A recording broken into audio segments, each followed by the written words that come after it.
Hi, I'm Carol Libby, and I'm here today to talk with Ann Anderson about the Women's Center in the mid-70s. Very exciting stuff. Of course, I worked at the college until I retired. And Ann, tell us about your career at the college. Well, I'm not going to tell you about my whole career. Well, just brief highlights. When I was in the mid-70s, you had done an employment study, and at the same time it was International Women's Year, 1975. The first one. The first one, yeah.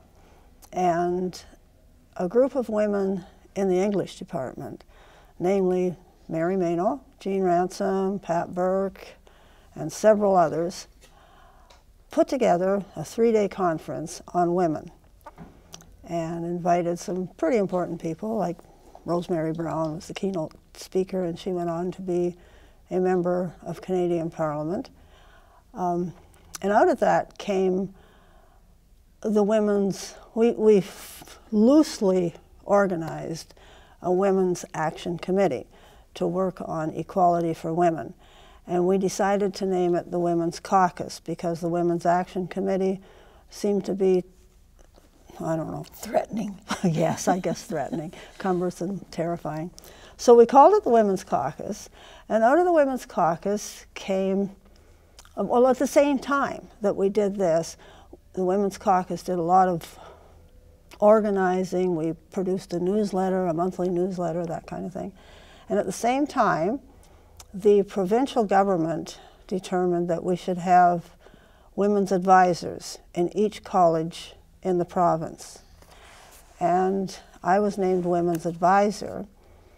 And at the same time, we decided, the Women's Caucus decided that we needed a women's center from which we would do the things that needed to be done. One of them coming out of this employment study, we needed to do affirmative action.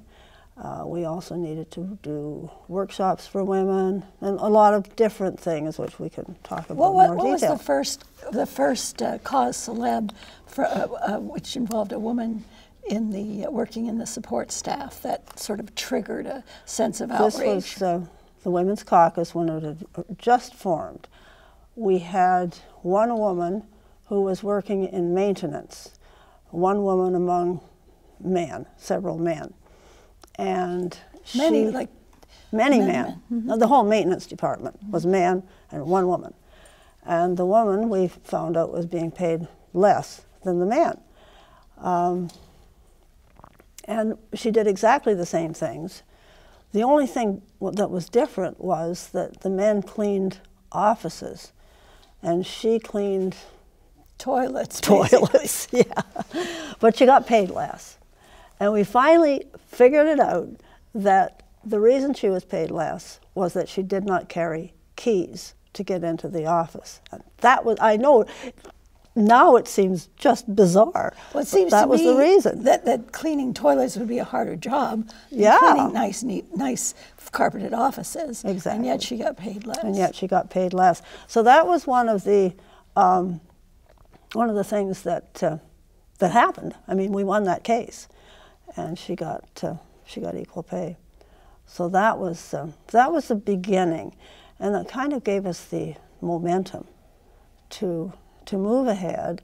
And then when you did the women's study, well, you had concrete data. Yeah. Well, before we do that, I would like to tell the anecdote about our visit to the senior administration. Okay. I love that story. So somewhere in that period, a group of us, that would be Margot, Lynn, Anita, you, and I, right? Mm-hmm. I think so. And we gave a presentation on asking that women be on interview committees for hiring, because we knew that women weren't getting promoted into any senior positions. And so we prepared this very academic, very calm, reasoned presentation. Mm-hmm. And each of us stood up and gave our presentation to the management committee in the boardroom, which is something I was not often in, if ever. And it was all the men. It was all men. And we were very careful what we wore. We wore professional-looking clothes. Oh yes, oh yes, we were all done up properly. And so we made this presentation about women being on interview committees, and I remember citing the CAW, because the auto companies had workers on hiring committees in the U.S. and Canada. So we cited that as, you know, even though we're not managers, that there's precedent for this, right? Mm-hmm. And so we finished and we sat down, and the room there was dead silence.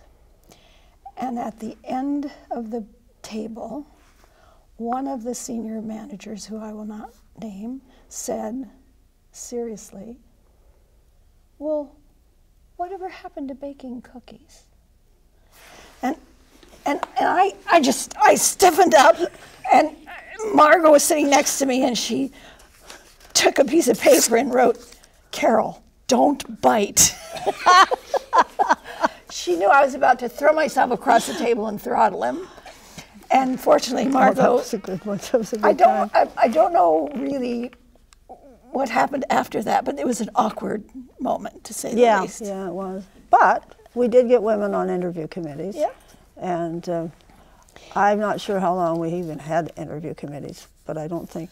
We always had interview committees. I mean, now, I don't know what's going on. But through the 70s into the 80s, we had interview committees, and always with women. And we also had women represented at board meetings, too. I don't know if you remember that, but we made sure that that happened as well, because at the time, I think women faculty needed to be represented. I don't remember the details of that. But maybe I should talk about the study a little bit. Yeah, please. From the study, then you did all this work. Okay. So we did a study. Some of you who were at the college at the time in the 70s would remember being told you had to appear in 331, I think, to fill out this survey. And the questions dealt with women in the workplace.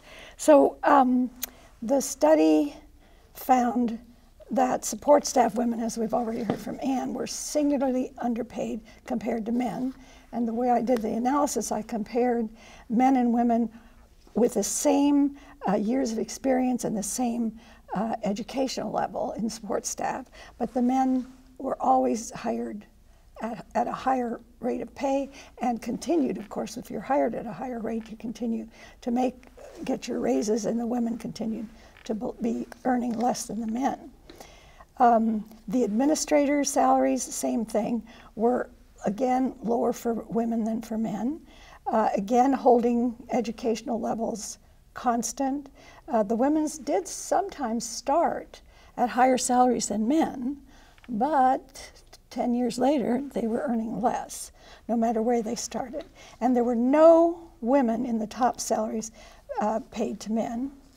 And that's certainly, this is all in admin, even though 60% of female administrators, or the reason being that 60% of female administrators were basically secretaries and admin assistants. None of them were in management positions, really. The faculty, same thing. Women holding the same qualifications as men were paid less, even though they had the same technical position. They started at lower salaries and they continued to earn lower salaries. Now, the thing we did find is that women were less likely to negotiate. Mm-hmm. They were men. One of the questions was, did you take the first salary that was offered, or did you ask for more? Did you negotiate? And most of the men negotiated, and virtually none of the women did. So women weren't very assertive. They were probably happy to get the job. I doubt that I don't recall, but I doubt that I negotiated for more money. We had no role models to teach us to negotiate. It was kind of like Cinderella, you know. Oh, it fits. Good. I'll take it. I'll take it. Thank you, thank you. I know I didn't negotiate. Did you? Do you remember? I didn't initially negotiate, but then later I attempted to negotiate. And the person who was head of personnel at the time just basically patted me on the head and said, oh, no, we can't give you credit for that. You worked at a cosmetic company. And I was teaching charm at the time. I remember. I saw a connection, but didn't work. You were teaching charm. Oh, my. Oh, I remember when I met you, you said you were teaching charm. I didn't know what to make of that. I know. But that's what they wanted you to do. So then we also asked questions on this study of attitudes toward women, and there were very traditional stereotypes. The men said women are absent more than men. They don't work as many years as men. They don't want responsibility, and juvenile delinquency is related to working mothers, and that women just work for pin money. Oh. Let me just reinforce that these were factual statements, and everything you found was factual. Yep. This was an actual research study. Right. And there was great resistance to that. People didn't believe it. They didn't want to believe it. They were hostile. And so it was kind of an uphill battle there for a little while. But then, as I said, the province decided that women's advisors were important at the colleges, and we managed to get that women's center. And at first we wanted it to be in the lobby. As you came in the building, it would be there. And Q was still president at that time. And I remember measuring out the space with somebody who knew what he was doing, and we were going to have it right there. Well, that lasted maybe a week, and then Q said, oh no, we can't have that be the first thing people see when they come into the college. So the second prize was the second floor, at the end of the second floor, and they opened that up for us and built that space. And in the 70s there was budget money, so we bought furniture, we bought books, we bought workshop material, and we set it up and we got going from there. And out of this study, yes, you were going to say. No, go ahead. Out of this study came the necessity for workshops, assertiveness training. This was brand new, if you can believe it. Assertiveness training was something that we didn't know anything about. We were taught assertiveness training by a woman from the University of Michigan, Susan Ebel. Yeah. And then we took that and we hired people, we got government grants. There was a lot of grant money available. We got OCAP students to work in the Women's Center. And we were able to get money to hire women to run workshops on women in skilled trades, on women managers, on assertiveness training, lots of different things. And you did assertiveness training out in the community, and you and I did some assertiveness training out in the community. Yeah, and we did a lot of community outreach, letting people in the community like Hiatus House and different places like that know about the availability of assistance and the fact that we were there and people could come for workshops to learn. It had to do with internalizing a sense of personal power that women did not seem to have. So that was one of the areas that we worked on, in addition to getting people into non-traditional jobs, getting people into non-traditional training at the college. And I remember one time when I was in I was women's director at this time. Margot had moved to somewhere in the Oakland States. University. Yeah, okay. And we had made a presentation at the Ministry of Labor, Women's Division, I think it was. They had a women's section at the Ministry of Labor at the time. Anyway, I made a presentation to try and get a grant for women in skilled trades. And we got it. We got $8,700. I was so excited I didn't know what to do. And all of a sudden, the very next day, Bruce McCausland showed up at the Women's Center just to have a little visit. It was like, oh my God, maybe they are legitimate. $8,700. That's in big bucks. 1978 or whenever it was. Yeah, yeah. I remember one of the workshops. I think it might have been you and I doing it together in the community to reinforce your notion of internalizing a sense of power in what power and authority you have. One of the women that came to that workshop, it was assertiveness training. Mm-hmm. And she said that when she got ready to leave, her mother-in-law stood in front of the door to keep her from going. Really? And said that she shouldn't, if she insisted on going, she shouldn't drink anything because we would drug her coffee. Oh my God. It's true. It's oh true. No. And I also know women who would come up to me later in their, having attended some of those workshops and said, it changed my life. You know, it changed my life to be able to know and say what I need and what I want. Mm-hmm. It's just, assertiveness training was a big thing for women. It was. Then. It was. Yeah. And yeah. did women at the college come for assertiveness training? Do you recall? Yeah, we did quite a bit of assertiveness training. A lot of it with the office administration groups, because that's where all the women were, obviously. Yeah. So we did quite a bit of work trying to interest women in skilled trades and non-traditional jobs. And well, when we were doing the affirmative action workshops, I don't know, did we talk about that in detail yet? No. The affirmative action plans came out of the employment study, and we determined that we needed to have affirmative action plans for each division in the college. So we set up meetings and workshops with the managers of every division in the college. And how cooperative were they? You want to read my letter to my mother? Yeah. Read your letter to your mother.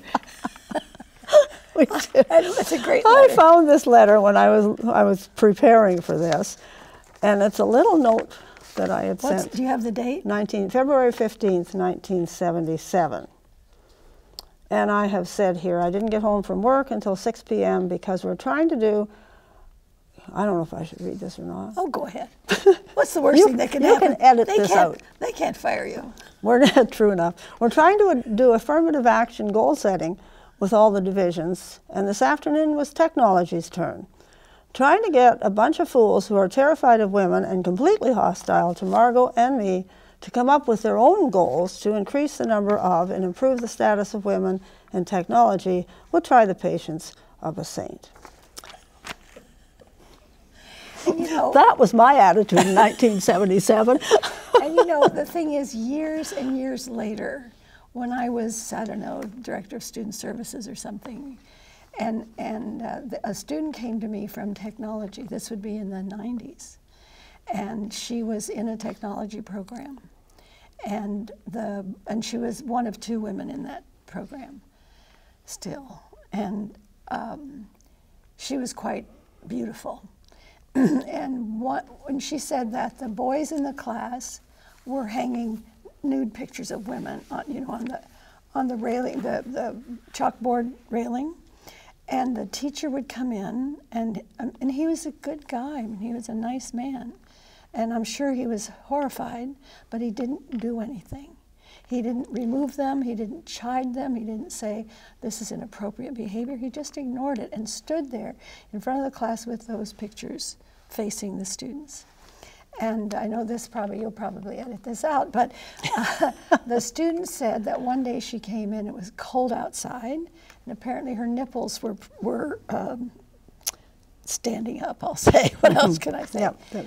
And the boy said, oh, you must have had a hot night last night. Look at your nipples. Well, she was just so humiliated and horrified.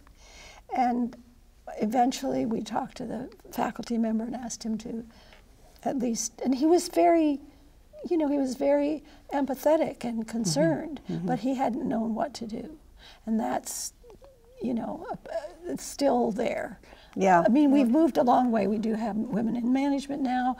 We do have women chairs. Don't you remember when Dolly Goldenberg took a year off to do her doctorate? They appointed a male to be the chair of nursing. Remember that? Who had he wasn't a medical person of any form. And Jean Ransom led the pack. We have to complain about this. I think this is probably before the Women's Center. I don't know. I remember the occasion, but I don't remember And the the other time. thing that Jean did, which would be about, I don't know, 1980, 81, something like that. There was, again, in the environment of the society at the time, women's issues were out there. They were part of the social gestalt, as it were. And the school board was having big issues about affirmative action. They wouldn't promote a woman to a principal. And there was going to be a big meeting at the school board meeting, and Jean Ransom said, "You better go to that meeting." And so, I mean, we all went. Jean told you to go, you went, right? And so the place was packed, and they allowed for anybody from the floor to speak. And I remember Madeline Sprague saying, "I went to this school system, there were no women principals. My children went to this school system, no women principals.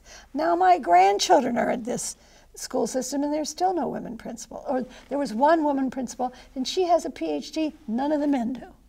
So women would have to be overqualified. So there was a lot of learning about issues among women and men at that time in the media and in what was going on in every organization. Yeah, it was a very exciting time. It was. A lot of good stuff going on. It was. One of the things that I've thought about too, when you mentioned Madeline, I remembered, is that out of the Women's Center, we organized the daycare program for students.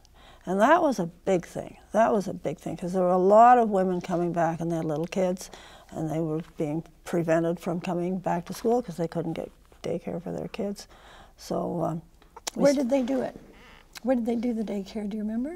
We had in classrooms. We started in the summertime and empty classrooms, and it was quite unregulated, let's put it that way. Well, you may not know this, but Claire, Lynn Watts's sister, yes, and Teresa Libby worked in that daycare. And so did Cheryl. Cheryl Sprague. Cheryl Sprague, right? Yeah. Yeah. They were just kids. They were like 14 years old or something, running these No, daycares. they weren't 14. Were they a little bit older least than that? 60.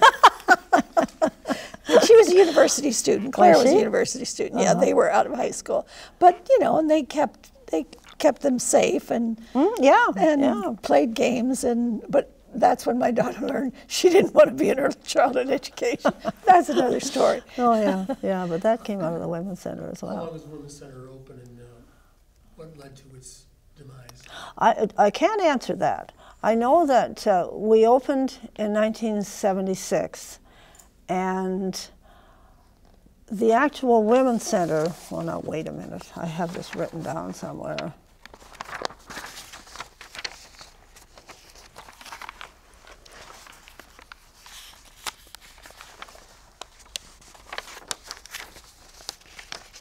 Okay, in July 1976, we requested to have the Women's Center constructed at the front of the building, and we moved to the new Women's Center. Now, I said new Women's Center because it runs in my memory that there had been a kind of an unstructured type of Women's Center, maybe on the 3rd floor, but I'm not sure. Nobody can really remember that for sure.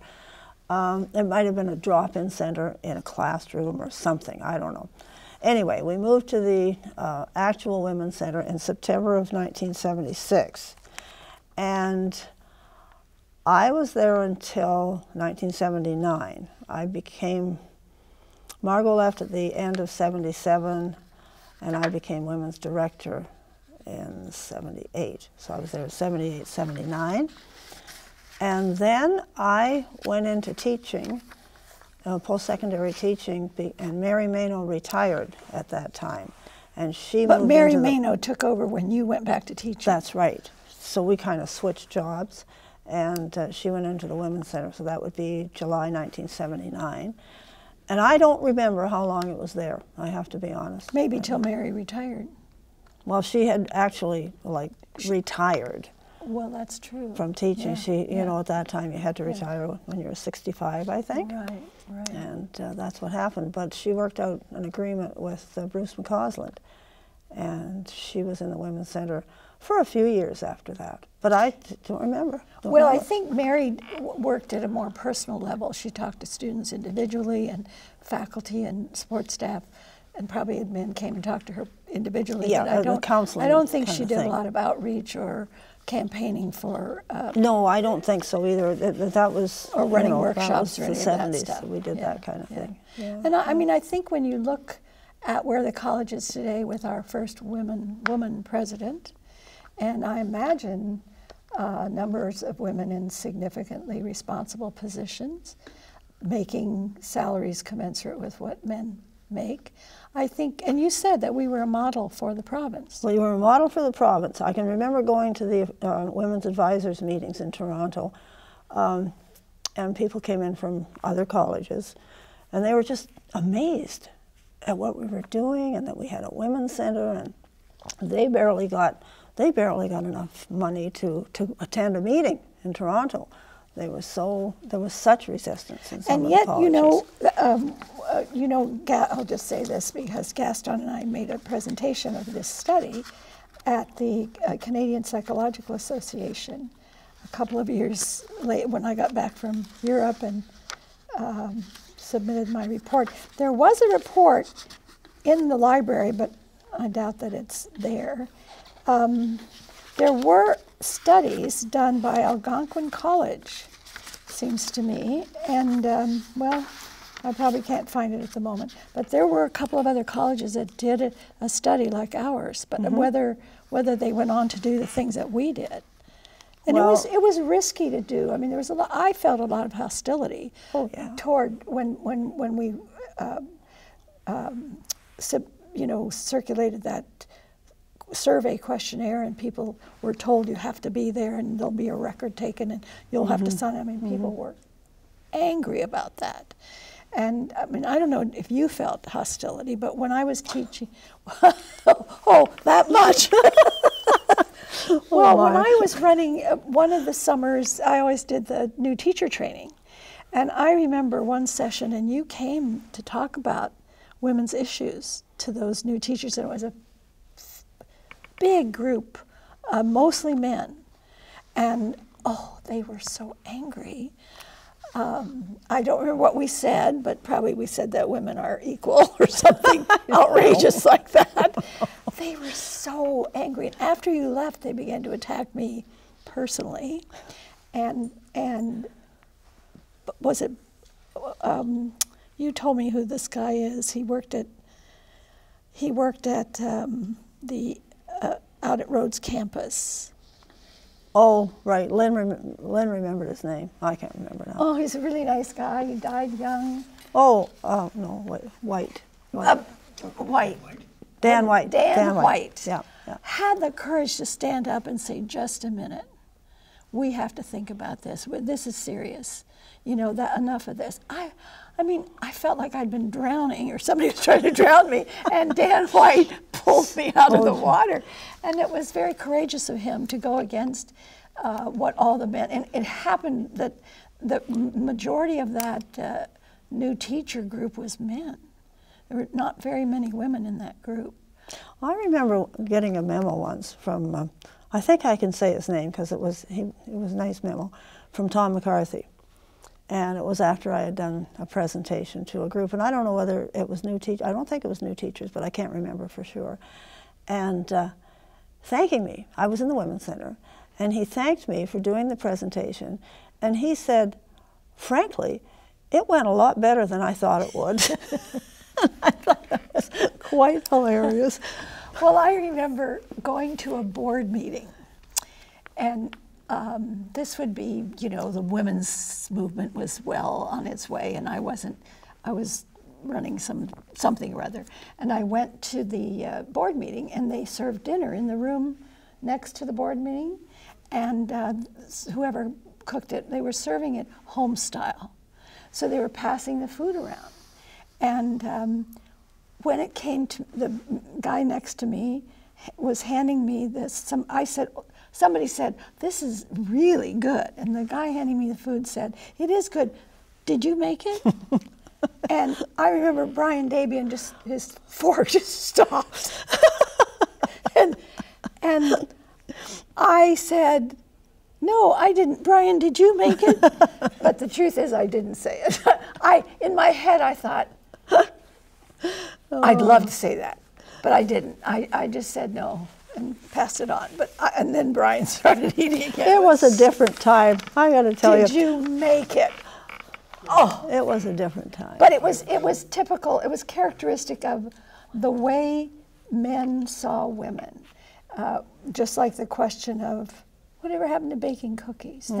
That whole sense that women belong in this little box, and they don't belong in any position where they have authority, especially authority over men.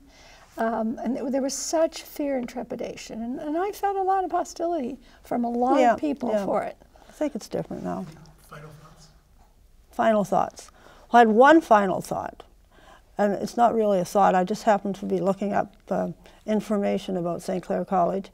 And I noticed that there's a pre-apprenticeship training program for women starting in next fall, I think. And it's full already. Great. So, yeah. So great. People are interested. Things have definitely changed. You made an impact. Oh, sure. Well, yeah. Yeah, I think we did at the time. No question. Yeah.